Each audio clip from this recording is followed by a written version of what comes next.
Hi, everyone, and welcome to February. It is February 2nd, 2021, and I've had some things on my heart to convey to all of you. And I wanted to get started yesterday, but I chickened out, so here we are, round two, kind of like Groundhog Day. And I just wanted to talk to you about February, the month of love, the month of sweethearts, and wanted to share a little journey that I went through a few years ago. And if it helps one person, then all my fear and nervousness will be worth it. So, again, it's February. We think about sweethearts, we think about love, Valentine's Day, and we think about our hearts. It's Heart Health Month.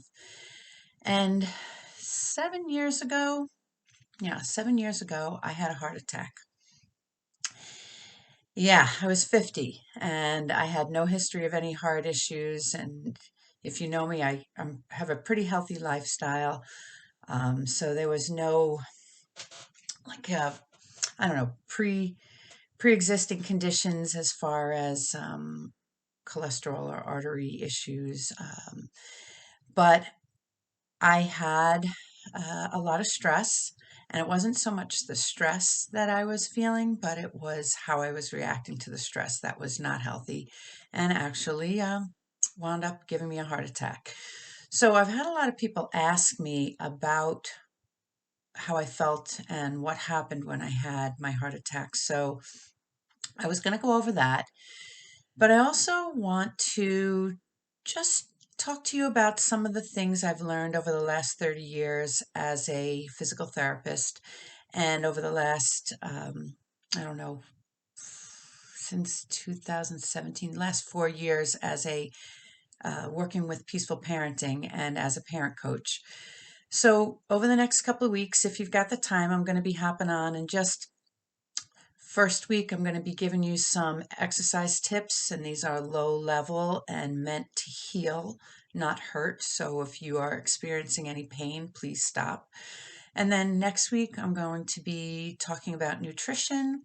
And then the third and fourth week, I'll be talking about mindset and parenting.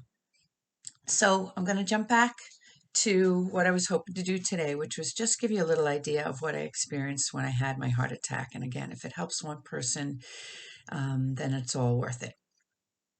So, again, I was having a lot of stress in my life. I had just started my private practice of physical therapy, and I have had two teenage boys, and, life is stressful just on any given day in the best case scenario. And I was also very, very cold that day. It was a day in November. And I was pretty tired. Okay, so the whole self care piece wasn't really happening. And I was pretty exhausted, like the kind of exhaustion that would land you flat on your face. And I was running around. I was late with getting some food shopping done. It was raining outside. I was very frustrated with my family because things weren't getting done, and I was kind of holding on to some perfection piece that the house was supposed to be clean, dinner was supposed to be on the table at a certain time, homework was supposed to be done, blah blah blah. You can run off the list. I'm sure you can all relate to this. But I wound up finding myself in the grocery store at about 7:30 at night, like I said, in the rain, and taking a phone call, which I shouldn't have taken because I was already way overextended, and felt this little ripple in my heart. And sometimes we get that little flutter, but this one was a little bit bigger. And I was like, whoa, what the heck was that? And in the meantime, I continued to be on the phone while I was in the cash register line, again, overextended, and started feeling this cuff like, about the width of my hand, cuff like pressure on my forearm. And then this searing pain up the inside of my arm. I finally got myself off the phone as I finished at the cash register and loaded all the groceries up my arm, the lazy man's load. I didn't want to grab a cart because it was sopping wet outside. So I had all these bags up my arm and I start running outside as the pain started getting worse. And I paused in the car like, holy crap, what the heck is happening? I think I'm having an anxiety attack. Unfortunately, I live close to the store. So I got myself home and grabbed some of the groceries and came running in the rain to say to my husband, oh my gosh, I feel sick. Can you get the groceries? And he was like, absolutely. Go upstairs, go lay down, relax. And he grabbed the groceries and started getting dinner prepared as I decided to jump in the shower to alleviate some of the cold that I was feeling. Well, I got in the shower and I thought I was going to pass out. So I wrapped myself up in a towel and threw myself into bed, and now I was cold and wet, which was not a great combination. In the meantime, I was still having this searing pain up my arm and started having this pressure on my chest and was getting really scared, which was, kind of perpetuating this anxiety that I was starting to have.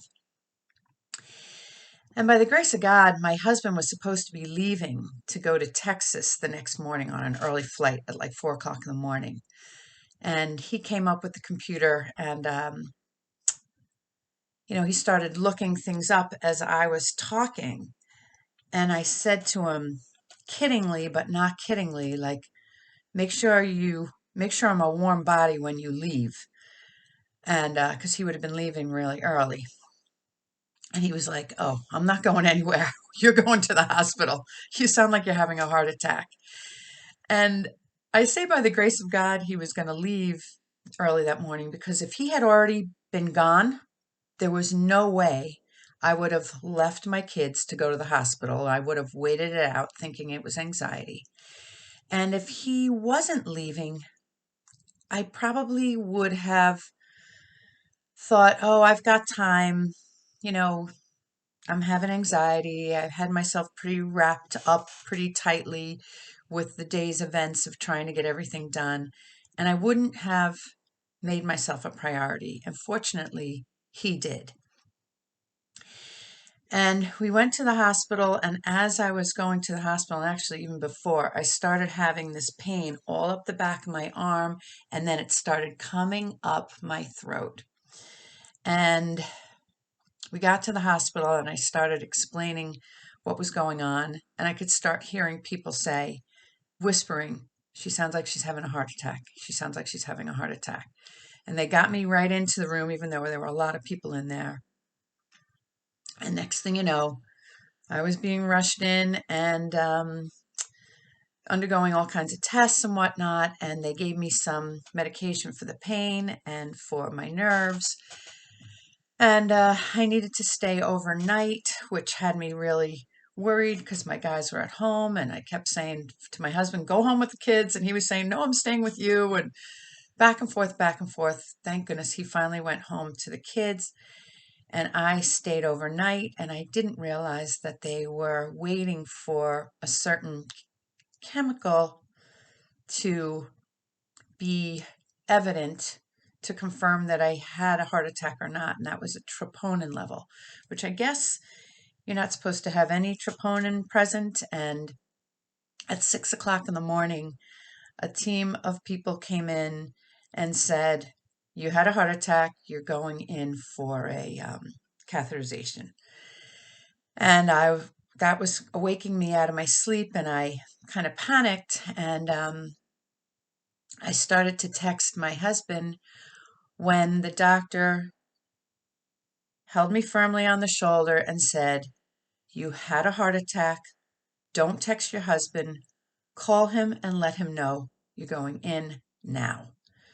And that really, it's hard to even think about it now. It was really scary. And they took me in for the catheterization. And I remember going down the hall thinking, thank you, God, it's been a good run. Please let my guys know how much I love them. Please let my family know how much I love them. And, you know, it is what it is. And I'm ready. My faith is strong, and I was ready for whatever happened next, even though it was really scary. And fortunately, I came out on the other side of that strong. thank you to the doctors and everybody at Doylestown Hospital. They were awesome. And I wound up in there for 5 days recovering. And it was scary. But the thing was, I didn't have any history of any physical issues. It was the combination of being freezing cold. It was a really wet day, and I was outside a lot of the day. I was really tired, and I did not react well to stress. And it took me a long time to really look at this heart attack right in the eye and learn from it. Because for about 2 years, I was like, oh, yeah, that's because I was cold. And oh, yeah, that's because I was stressed. And oh, yeah, that's because I was tired. And not really taking ownership into the part that I played in it and in the part that I could have prevented. And so I hope that helps you to understand how much stress plays a part. Like, I know several times before actually having a heart attack, I would be yelling at my kids and stressed out about life and feeling like I was going to have a heart attack. And the fact is, you can actually give yourself a heart attack and it's not funny. So I say this to you on a month of love and a month of taking care of our hearts to please take care of your sweetheart. Okay, your sweetheart. Okay, and please love yourself. Not that kind of love that makes you feel like you're conceited when we were kids, but the kind of love that honors the gift that you have in your body, honor the gift that you are to the world around you, and allow yourself to love your sweetheart. So, again, thank you for listening. I hope it helps somebody to understand what a heart attack feels like in a female. I don't know if that is completely classic, but from what I hear, women can experience a whole array of different symptoms. So this was my story. And over the course of the next couple of weeks, I'm just going to be hopping on and giving you a few tips that may help you with taking care of your body, physically and nutritionally, and then helping to take care of your precious mind. So, with that said, have a beautiful day. Wishing you love, wishing you peace, and sending hugs. Take care. Thank you.